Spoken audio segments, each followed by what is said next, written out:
Welcome to Unclouded I'm Ashley Brooks. And I'm Ty Gowan. And we are your source for the astrological forecast and some cosmic chit-chat.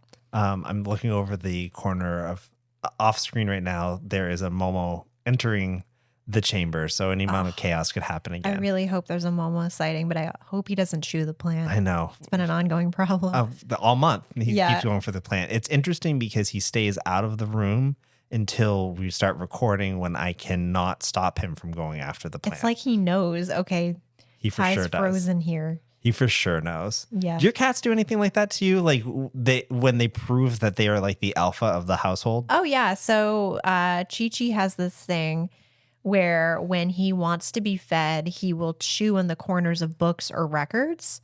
But it's not and enough. Jay has so many records. Yeah, so Jay has a record collection. So it's not that he actually wants to do that. It's that he'll sit and like him sitting there is the first stage of like, okay, see me. And then he'll turn back and look at you, giving you an opportunity, but then he'll chew and then he'll look back again to see. Did they learn their lesson? Yeah, exactly. So that's his strategy. And Boo likes to chew plants as well, like Momo.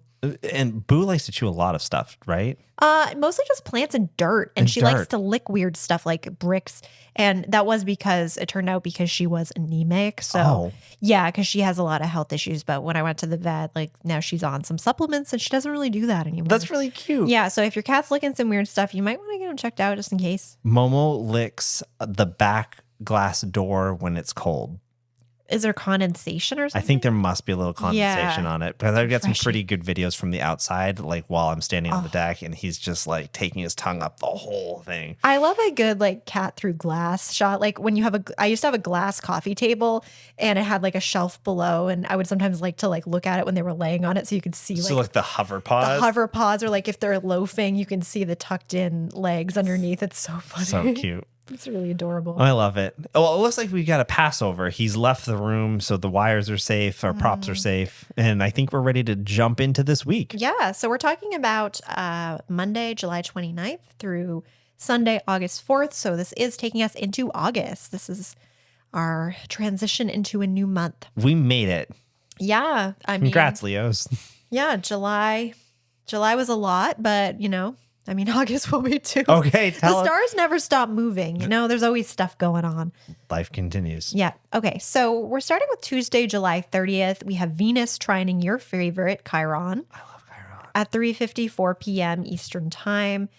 Venus is currently in Leo at 23 degrees Leo, trining over to Chiron at 23 degrees Aries. So Aries and Leo, which is a trine, because a trine means that the two planets are in signs of the same element. Oh, I didn't realize So that's why it's harmonious. Cool. That makes sense. They get along.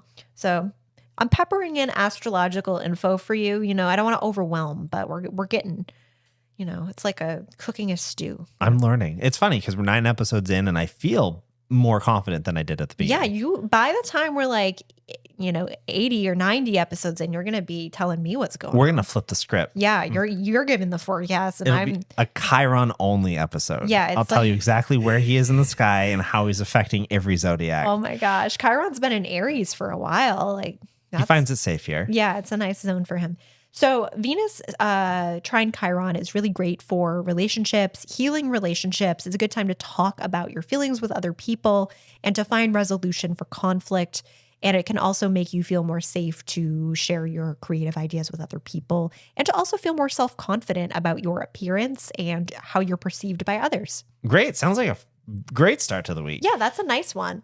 On Thursday, August 1st, we have Mars sextiling the north node of the moon. The dragon's head. Yes. See, catching on now. At 11:18 p.m. Eastern Time. And if you remember, Mars transits we usually feel for about a week. So this one's kind of permeating the whole week, even though it's strongest on Thursday the 1st.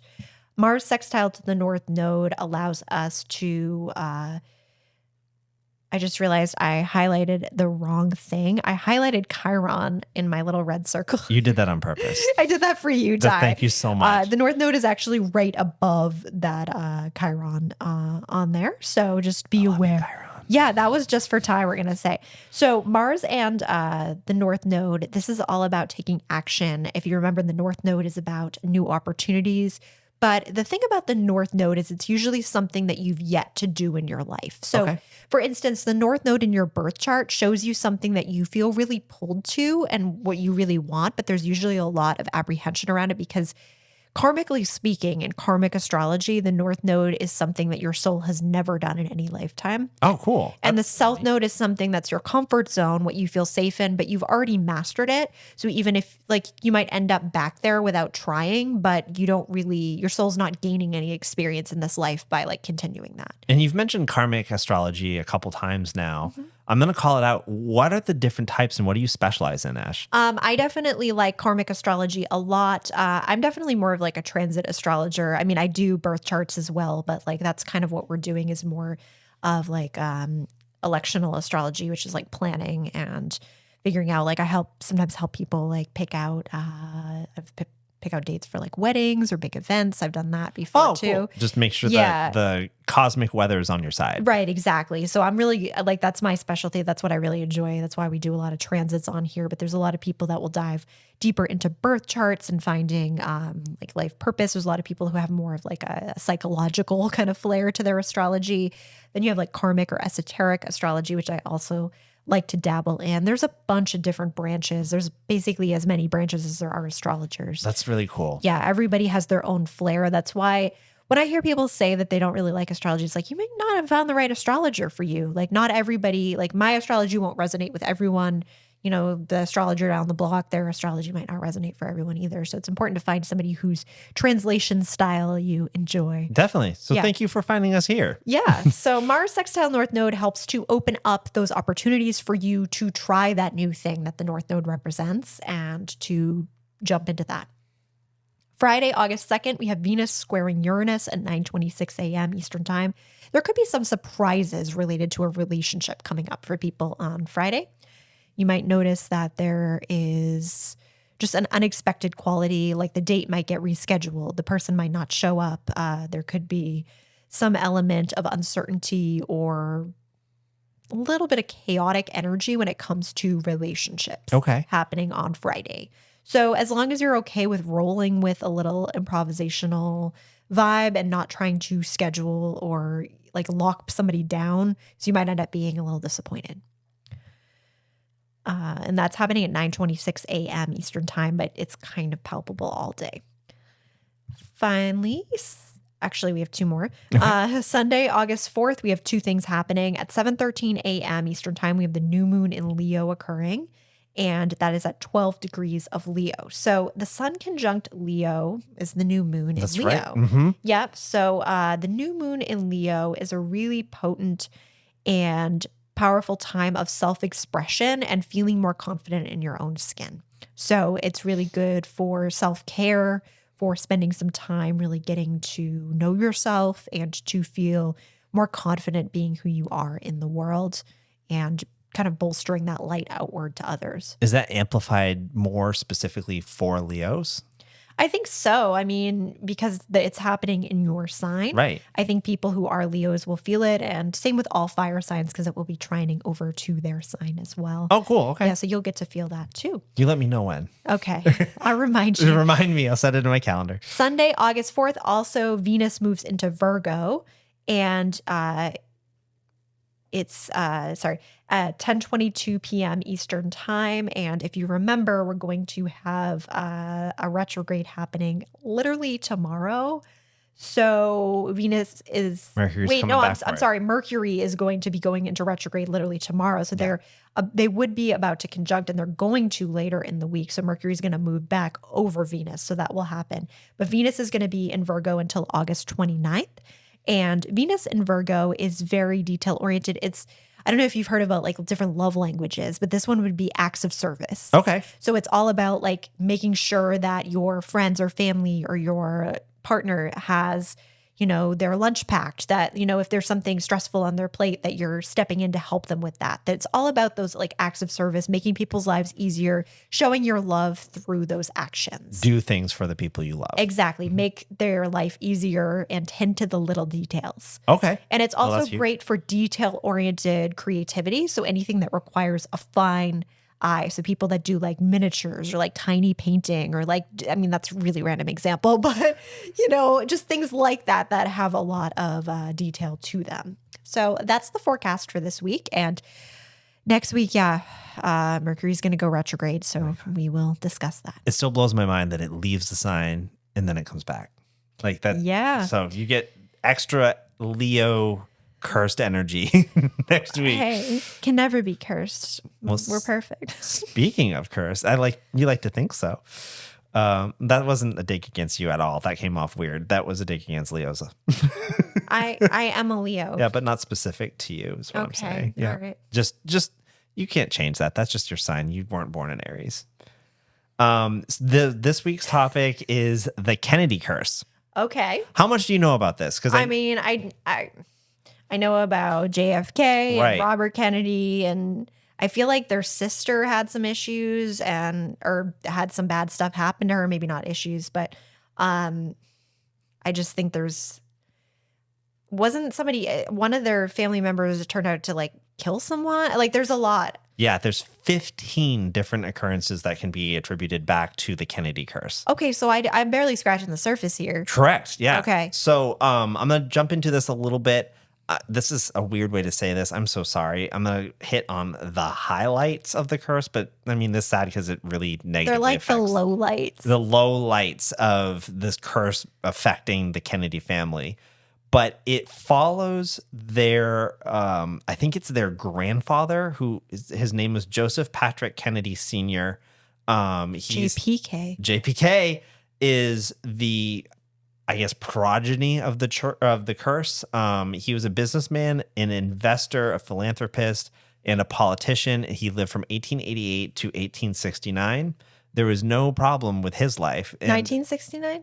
1969. Okay. Sorry, he didn't live in reverse. That was on me. It's like, whoa, he started this curse. So there's different people's theories on what enacted the curse, right? And it's all just speculation. But some people contribute it towards the family's early anti-Semitism. Oh. But there's really no record of someone formally cursing or hexing the family. There's just a lot of really bad luck associated with the Kennedys. That's wild. So the low lights that I'm going to share with you are from between 1944 and 2020. So it's May 13th, 1948. Kathleen Kennedy dies in a plane crash in France. Was she a sister to JFK? I think so. I think she was JFK's sister. We're about to get a cat bite. Hey, Momo.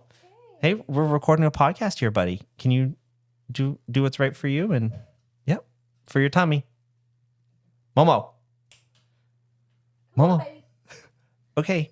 You're doing great, bud. Just turn around. Just don't eat that. Don't eat it. We got to talk about the Kennedy curse, Momo. No. Okay. Okay, I'm going to do the Kathleen Kennedy again. Yeah. Okay, so let's start off here it's May 13th, 1948, and we have Kathleen Kennedy who dies in a plane crash in France. There's the famous one of the death of our former president, November 22nd, 1963. John F. Kennedy gets assassinated by Lee Harvey Oswald as he rides in a motorcade in Dealey Plaza in Dallas, Texas. Jump forward to 1997. It's New Year's Eve, and Michael Lemoyne Kennedy, son of Robert F. Kennedy, dies in a skiing accident after crashing into a tree in Aspen, Colorado. And I remember hearing about that as a kid. And also Robert Kennedy, right? Yeah, recently. No, in like 1967, 68, right? Are you talking about Chappaquiddick? I think so. That's Ted Kennedy. No. I'm talking about the other Kennedy brother that was running for office in the 60s that got assassanated. I didn't realize that. I skipped over that on my list. So okay, there's so the next many. One. How could you stop? How could we keep track of them? Another one was Kara Kennedy dies of a heart attack while exercising in a health club. Like this weird stuff, right? Yeah. So there's also where's the weird one? Rosemary Kennedy. The family giving her a lobotomy. Yeah. I mean, I'm not going to get into the aspects of why they did that because a lobotomy is a lobotomy. There's no good reason for a lobotomy. It's not a choice. We just hit on it for a moment, and I'm not going to go into depth on this because this could be a whole episode, but Chappaquiddick, Ted Kennedy accidentally drives his car off a bridge, resulting in the drowning death of Mary Jo Kopechne. I think that's how you pronounce her name. Okay. The thought there is then it's a drowning death, but there was no water found in her lungs. Ooh. So again, we have the curses going on. So we're going to dive into the star chart for one of the Kennedys today that's been affected by this curse. I would say secondhand nature. Wow. So this is the first time I've kind of known like a vague... Yes. Like this is a Kennedy. This is a Kennedy. There's no way to share this without giving away some of the ghosts. Yeah, I don't know which one it is, but You've got 7/28/1929, Southampton, New York, 2:30 p.m. Okay. So off the bat, I see Mercury and Sun are conjunct in Leo in the 10th house. This is the mark of somebody who would be very famous.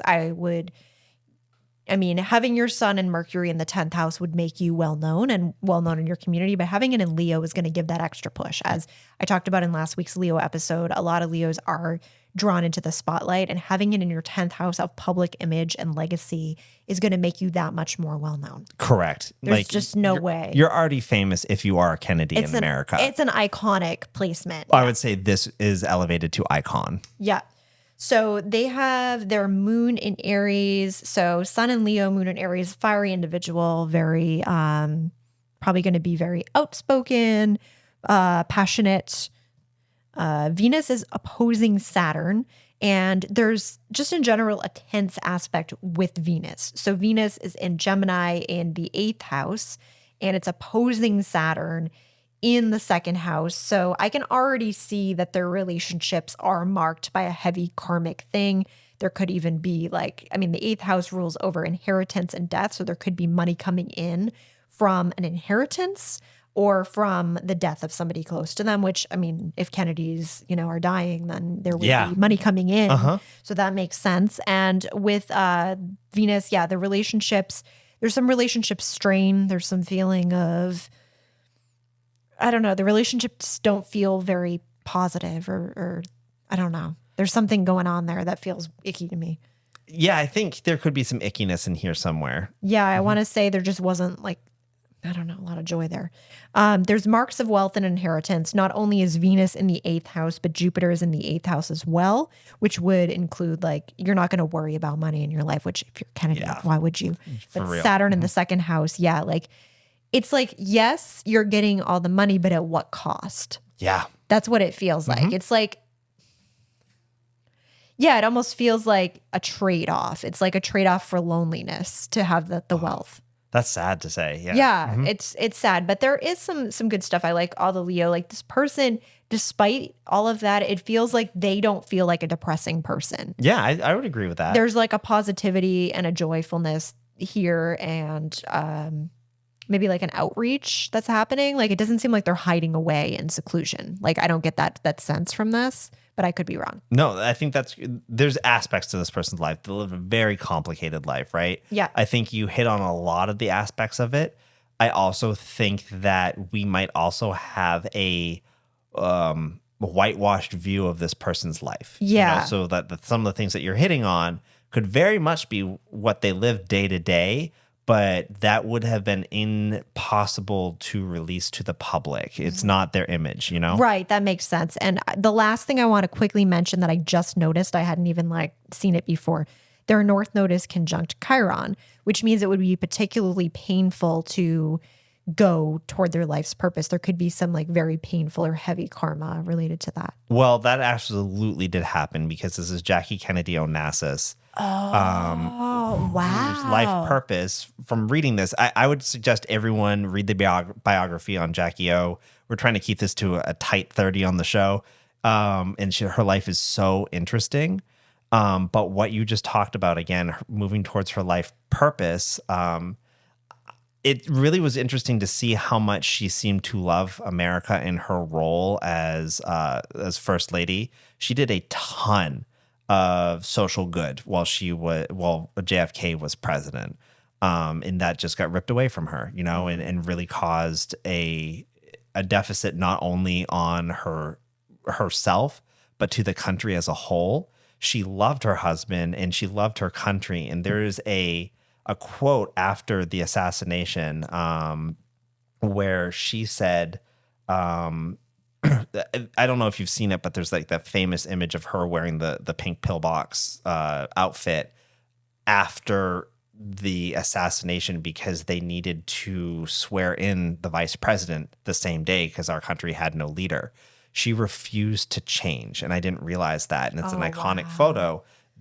I guess the press and her advisors asked her to do so. And to change or to wear that? To change. Oh. And she said why, and has later said that she regretted washing the blood off of her face and hands because she's quoted to say, in explaining to Lady Bird Johnson that I want them to see what they've done to Jack. Like, this woman is hardcore. That is so sad. And also, I got to say, like, that Venus opposition to Saturn makes so much sense because it's like, when I was saying there's an ickiness around relationships, that I was just feeling the heaviness of the loss, I think. Mm-hmm. And also, like, she was under the spotlight their whole time that they were together. Yeah, and I think there were some, like, accusations of infidelity on his part. I don't know for sure the truth of that. But I didn't go into him too much. Yeah. I just went under her, and she was just devoted mother. And she was a devoted wife. And she was like a fashion icon. That makes sense for this Leo vibe. So she was an icon completely. Yeah. Which is really cool. She was like a role model. Exactly. She starts off as a writer. She's a book editor. She is already a socialite before she became first lady in 1961. Was she wealthy beforehand? She was. Okay. Her parents were from Manhattan. And I mean, wealth is relevant, right? I would also say that more important to her than material wealth even was her proximity to important people and her ability to connect with them. Okay. So she I can't remember who said the quote, but it says that she, as a kid, was a darling little child, prettiest little girl, very clever, very artistic, and full of the devil. So I think all that fire, that Leo and Aries. So she kind of became, I want to say, like, she made her own self, though, because I'm going to skip over some of the things about, like, her parents' alcoholism and their divorce.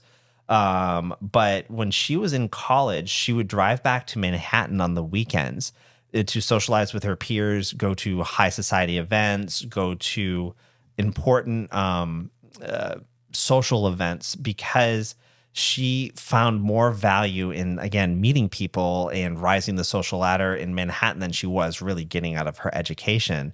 And as she continued to rise, she even won a 12-month junior editorship at Vogue. Wow. So, like, this woman, even without JFK, was going places, right? That makes perfect sense, too, looking at the 10th house, because the 10th house is really all about, like, being in the public eye. And she also has her Mars and Neptune in the 11th house, which is the house of community, humanitarianism, and friendship. Yep. So she's definitely out there. It's probably very easy for her to, like, make connections and meet people. Which I think really plays into her time as, I keep wanting to say vice president because she, like, literally did so much. Yeah, right. But she was first lady, and she became one of the first ladies that independently traveled around the world to meet with world leaders. Wow. And it was really cool. She was even assigned to cover Queen Elizabeth II coronation while she was working at the newspaper. So, like, this is pre-first lady stuff too, and she's already meeting these people. Oh man! So yeah. I just kind of wanted to call out that she had made herself, and it really wasn't just she is famous because of JFK. Right. She was her own hardcore, super dedicated individual who loved America, loved community, loved her family, and that was the most important part to her. And unfortunately, all those things were taken away from her at the 1968 assassination. Yeah, that's really hard. I mean, I can't believe what she went through, but there is a quote because for how dedicated she was to rising up in American culture and doing better for the community and just programs in general to improve the United States. After they killed JFK, she was quoted as saying, "If they're killing Kennedys, then my children are targets. I want to get out of this country." And she did. she Wow. moved. And she ended up living a very full and happy life. She remarried, and she had a bunch of really unique and bizarre things happen to her the second half of her life, which would be here for another hour if I went over all of them. Just really interesting things that are going on to her. She was a total badass, and she passed away in 1994 from cancer and is buried next to JFK in Arlington National Cemetery. I actually just went in April, Oh, and I saw their wow. gravesite, and they are both laid next to something called an eternal flame. And so there's always a Oh. fire going on her little Leo headstone. That's so nice. That's beautiful. That made me almost want to cry. It's nice, right? Leo Like, should have fire forever. forever. Oh, So that's that was a awesome. very abridged version of Jackie O's Leo destiny here. Yeah. Highly recommend, Ash, if you find her interesting, to just go down the deep dive. I would love to. This is the longest that I've ever spent researching one of these topics yet, because I found threads and I was researching her for hours. That's so cool. Yeah. Highly recommend. I had to cut out a lot of my notes for time, but like, man, she's cool. Yeah, that's so interesting. And it was kind of cool getting to read, knowing I was reading for a Kennedy, like, because normally I have no idea. Like, I just know it's like vaguely connected to a paranormal topic. That Right. was a cool twist. Yeah, I think it was neat too, because you were able to hammer down on like when you're reading about the affluence of Yeah, their life. It's exactly. like, absolutely. Yeah, because sometimes you don't know when you have no idea who you're reading for. Like, you're just like, oh. Can I give you one last cool Jackie O fact Of before we roll course you credits? can. Give me the Jackie O. So that outfit during the assassination that I just shared with you, it's really neat. It's actually a pink Chanel suit that is stored currently in a climate-controlled vault in the National Archives Museum in Washington, D.C., under the agreement for her children's sake and her children's sake, that it will be allowed to be displayed on public view in 2103, when there's so far away from that tragedy and trauma No affecting. one even alive is around. No one would have any context in her family, so it won't hurt them. Okay, because that's like 150 years later. After the incident, yeah. Wow. I thought that was really cool for her to have that presence of mind. That's a really sad time capsule. That's It is interesting. but such an important part of U.S. history that it is preserved, but also very respectfully, I think. yeah. So I guess tell your grandchildren to go see that someday. Yeah, exactly. If you want to go see the thing that affected our parents' lives greatly, like Piece of history. an artifact for the future. Yeah. Well, thank you, Ty. That was very fascinating. I really want to read more about her now. She's really cool. Yeah. Cool. Well, what are we going to look at next week, Ash? What's the top thing that next week has in store for us? I know you're talking about the Mercury retrograde being an issue. The biggest thing, I mean, I think that I just want to mention, as we kind of set out and are beginning to become aware of Mercury retrograde, there's a lot of unnecessary fear around Mercury retrograde in our culture. I think that it's cool that Mercury gets talked about so much, but Mercury retrograde, it happens 3 times a year, for a few weeks to a month. And it's, I don't think we have anything to fear with it. I think there's a lot of, because it's becoming more of a cultural thing, Yeah. I think it gains strength. So I think it can almost become worse. But at the same time, I have noticed, Mercury issues. Like last one, it was technology for me. Like everything was messing Right. up. And it's so funny because not every Mercury retrograde is going to affect everybody the same. It really is going to depend on what your chart looks like and what house Mercury is retrograding in. That's going to tell you a lot about what area of your life that's going to happen in. That's really important. I think what a great call out, to like do your research. It's not a blanket statement. Right, exactly. It's going to be a little bit different. And there's certain signs that might not even be as affected by this one at all. Especially, I think Cancer and Libra are going to unless you have a lot of other planets in Virgo or Leo, then you might notice it. But for those Cancers and Libras that don't, and also Pisces, I feel like is not going to feel that as much. Awesome. Great public service announcement.